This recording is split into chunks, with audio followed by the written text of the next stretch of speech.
అందుకే ఇల్లు ఒకవేళ గ్యాస్ అవన్నీ ఏమన్నా కానీ పేలినాయి అంటే ఇల్లు భిన్నారాలు ఉంటుంది ఇక్కడ కువైట్లో. థర్మాకోల్ లోపల మ్యాక్సిమం థర్మాకోల్ అనేది లోపల చలికాలంలో చలి ఎక్కువ పెట్టకన్నా ఉండేదానికి పెడతారు. పైకి వెళ్దాం.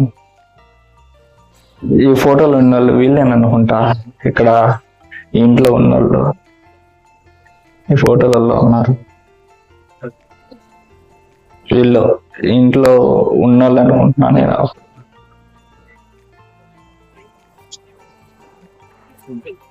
ఈ యుద్ధం టైంలో ఈ కార్లు కూడా చాలా బాగా ఎఫెక్ట్ అయినట్టు. ఈ కార్లు చూడండి డ్యామేజ్ అయింది. కార్లు మంచి లగ్జరియస్ కార్లు అంటే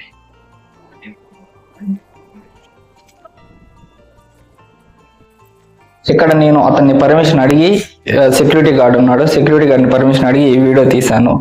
ఇక్కడ ఈ 1990 మరియు 91 సమయంలో మన ఇండియా వాళ్ళు కూడా చాలా మంది ఉన్నారు. యుద్ధం టైంలో చాలా మందికి డబ్బు అని ఇచ్చేసి ఇంటికి పంపించేశారు.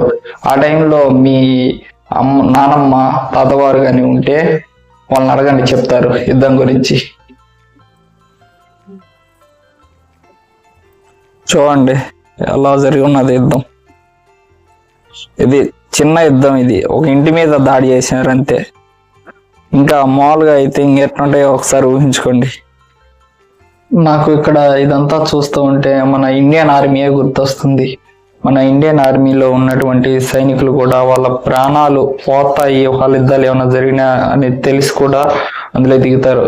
చాలా మంది ప్రాణాలంటే భయం ఉంటుంది, కానీ నేను నా దేశం కోసం నా ప్రాణాలైనా ప్రాణ త్యాగానికైనా వెనుకాడుకోను అని చెప్పి ప్రాణ త్యాగానికి కూడా భయపడకుండా ఆర్మీలోకి వెళ్తారు. కాబట్టి ఆర్మీ అతనికి ఇంకా రైతుకి ఎప్పుడైనా కానీ మన దేశానికి వెన్నుముకడి అయినటువంటి రైతుకు మరియు ఆర్మీ అతనికి ఎప్పుడు రెస్పెక్ట్ ఇవ్వండి.